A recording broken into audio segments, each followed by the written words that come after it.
പരിസ്ഥിതി ലോല പ്രദേശത്ത് നിയമം ലംഘിച്ച് കെട്ടിടം പണിക്ക് അനുമതി നൽകിയ കൊച്ചി നഗരസഭയിലെ ഉദ്യോഗസ്ഥർക്കും കെട്ടിടമുടമയ്ക്കുമെതിരെ കേസെടുക്കാനാണ് നിർദ്ദേശം. നഗരസഭയുടെ മുൻ സെക്രട്ടറി എൻ സുദർശനൻ, നഗരസഭാ building inspector K P. Ramachandran Nair, executive എഞ്ചിനീയർമാരായ K D. Ajay Ghosh, Girijadevi, engineer N M. Nahas, കെട്ടിടം ഉടമ പി.എ. ജിന്നാസ് എന്നിവർക്കെതിരെയാണ് റിപ്പോർട്ട്.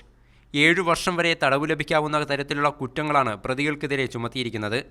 കയ്യേറ്റം സംബന്ധിച്ച് മീഡിയ വൺ നേരത്തെ നൽകിയ വാർത്തയെ ശരിവയ്ക്കുന്നതാണ് വിജിലൻസിന്റെ റിപ്പോർട്ട്.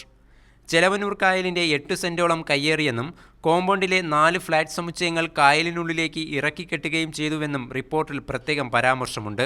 പരിസ്ഥിതി പ്രവർത്തകനായ എ.വി. ആന്റണിയാണ് ലംഘനം സംബന്ധിച്ച് വിജിലൻസിന് പരാതി നൽകിയത്. കയ്യേറ്റം നടന്നെന്ന് ബോധ്യപ്പെട്ടിട്ടും അനുമതി നൽകിയ ബിൽഡിംഗ് ഇൻസ്പെക്ടർ രാമചന്ദ്രൻ നായരാണ് 1-ാം പ്രതി. ഇദ്ദേഹത്തിന്റെ ശുപാർശകൾ അംഗീകരിച്ചതിനാണ് മറ്റുള്ള ഉദ്യോഗസ്ഥരെ പ്രതി ചേർത്തിരിക്കുന്നത്.